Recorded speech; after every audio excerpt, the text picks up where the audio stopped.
लड़का घोड़े को सूंघने लगा तो सौदागर बोला, बस करो भाई, कहीं घोड़ा भी सूंघ कर परखा जाता है भला। पर बनिए का लड़का अपने काम में लगा रहा। वो घोड़े पर हाथ फेर फेर कर उसको जगह जगह पर सूंघता रहा। फिर कुछ देर बाद अलग हटकर खड़ा हो गया। तो कैसा है ये घोड़ा? राजा ने जब पूछा तो वो बोला, राजन, यह घोड़ा भूल कर भी न खरीदें। राजा आश्चर्य से बोला, क्यों, क्या खराबी है इसमें? राजा की बात का जवाब देते हुए लड़का बोला, महाराज, हाथ कंगन को आरसी क्या, किसी को भी घोड़े के ऊपर बैठाकर परख लें। राजा ने तुरंत एक सैनिक को आदेश दिया। आदेश पाते ही सैनिक घोड़े पर बैठा और उसे चलाने लगा। कुछ दूर तक तो घोड़ा ठीक से चला, फिर घोड़े ने सैनिक को बुरी तरह पटक दिया और हिनहिनाने लगा। ये देख सौदागर आश्चर्यचकित रह गया और बोला, राजन, ये घोड़ा मेरे साथ ऐसा तो कभी नहीं करता। राजा कुछ कहता उससे पहले ही अंधा बोल उठा, तुम्हारे साथ क्या? हर ग्वाले के साथ ये ऐसा नहीं करेगा। तुम ग्वाले हो, गाय भैंस का रोजगार छोड़कर घोड़ों का व्यापार कर रहे हो। हैरान होता हुआ व्यापारी बोला, मैं ग्वाला हूँ,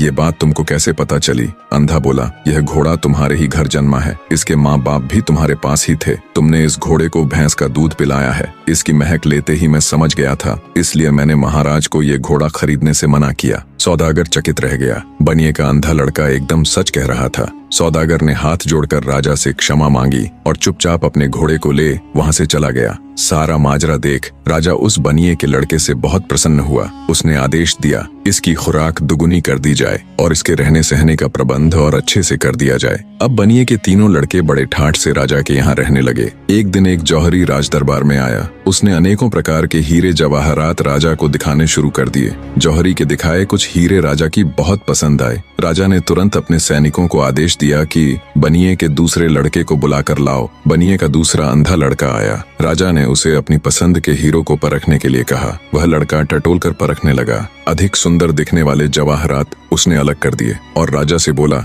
महाराज, आप भूल कर अलग किए गए हीरे जवाहरातों को न ले। अंधे लड़के की बात सुन राजा बोला, क्यों, क्या कमी है इनमें? कितने सुंदर तो हैं ये। अंधा बोला, माफ करे महाराज, पर ये बहुत अशुभ है, खासकर ये लाल। महाराज, ये इतना अशुभ है कि जो कोई भी इसे खरीदता है, जिस किसी के भी पास ये जाता है, उसको बहुत बड़ा नुकसान हुआ है। या तो उनके घर में आग लग गई या फिर सब चोरी हो गया। कुछ परिवारों में तो उनके सदस्य तक मृत्यु को प्राप्त हो गए सरकार। और ये बात ये जौहरी भी अच्छे से जानता है। इतना सुनते ही जौहरी को काटो तो खून नहीं, वो तुरंत वहां से उठकर भागने लगा तो मौजूद राजा के सिपाहियों ने उसे तुरंत पकड़ लिया। जौहरी हाथ जोड़कर बोला, मुझे क्षमा कर दे महाराज, मुझसे बहुत बड़ी गलती हो गई जो मैं आपके पड़ोसी राजा के कहने पर इन अशुभ रत्नों को लेकर आपके पास चला आया। राजा के गुस्से का कोई ठिकाना नहीं था। उसने तुरंत उस जौहरी को कैद खाने में गिरवा दिया और बनिए के मध्यम वाले लड़के से खूब खुश हुआ। उसकी खूब तारीफ की और आदेश दिया कि इसकी भी खुराक दुगनी कर दी जाए।